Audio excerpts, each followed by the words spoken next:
আমার বাবার বাড়ি আমার বাসার সাথে হওয়াতে আমি জীবনে কোনো দিন বাবার বাড়ি যেয়ে বেড়ানোর শান্তিটা পাইলাম না। ডিসেম্বর মাস আসলে এই বিষয়টা নিয়ে আমার অনেক মন খারাপ হয়। ছোট ছেলেটার পরীক্ষা শেষ হয়ে গেছে, ওই ছেলেটাও খুব মন খারাপ করতেছে, ওর কোথাও যেতে মন চায়, আমারও মন চায় পরীক্ষা শেষ কোথাও যাই। দূরে বাবার বাড়ি না, সারাটা বছরই ঘরে থাকি, কোথাও বেড়াইতে যাওয়ার সুযোগ নেই। রান্না বাড়া কাজ কর্ম প্রত্যেক মাসেই আছে, প্রত্যেক দিনই আছে। দূরে বাবার বাড়ি হইলে তাও ডিসেম্বর মাসে বাচ্চাদের পরীক্ষা শেষ হওয়ার পর অন্তত 5টা দিন তো কোথাও যেয়ে বেড়াই আসতে পারতাম। অনেকদিন পরে আমার আর আমার বড় ছেলের পছন্দের পাঙ্গাস মাছ রান্না করলাম। ছোট ছেলে আর তার বাবা আবার এই মাছ পছন্দ করে না, তারা খেতেই চায় না। এইদিকে আমার ছোট ছেলেটার আজকে 1 সপ্তাহ হইলো পরীক্ষা শেষ হয়ে গেছে, পড়াশোনা নাই।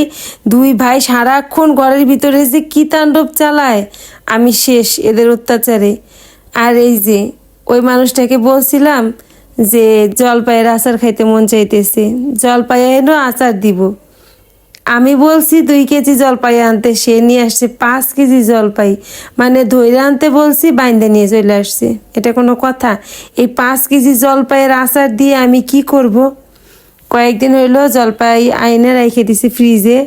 তা ভাবলাম আজকে আচারটা দিয়েই দিই। সব জলপাইগুলো ধুয়ে তারপরে সিদ্ধ বসাই দিলাম। আর জলপাই আচার কিভাবে দিলাম তার সবটা আপনাদের সাথে অন্য একটা ভিডিওতে শেয়ার করব। এইদিকে তো সারাদিন এইভাবেই কেটে গেল।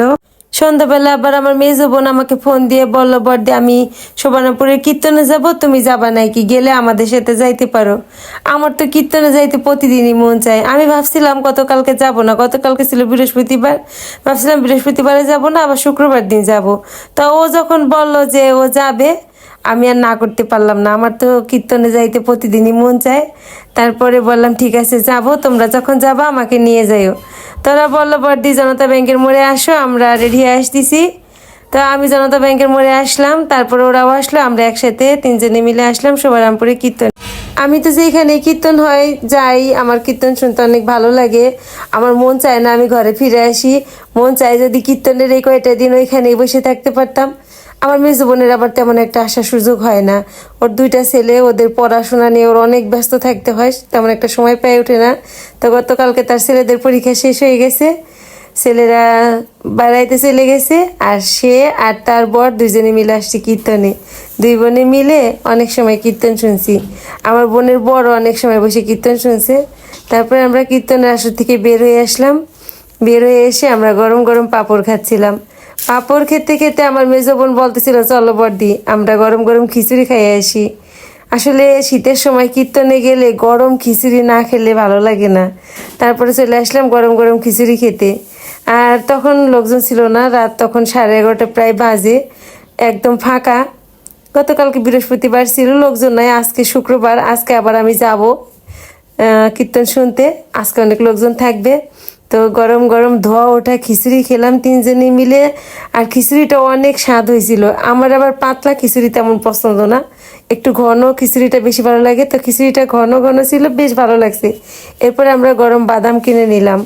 আমি বলতেছিলাম যে চলো আমরা হাঁটতে হাঁটতে বাসায় যাই, কারণ রাত করে এতগুলো খিচুড়ি প্রসাদ খাইছি, এখন হেঁটে হেঁটে বাসায় গেলে খাবারটা হজম হয়ে যাবে। তো দেখা হইলো আমাদের প্রিয় গণেশ দার সাথে। তারপরে এখানে গণেশদার সাথে একটু গল্প গুজব করে বাদাম কিনে নিয়ে আমরা 3 জনে মিলে হাঁটতে শুরু করলাম।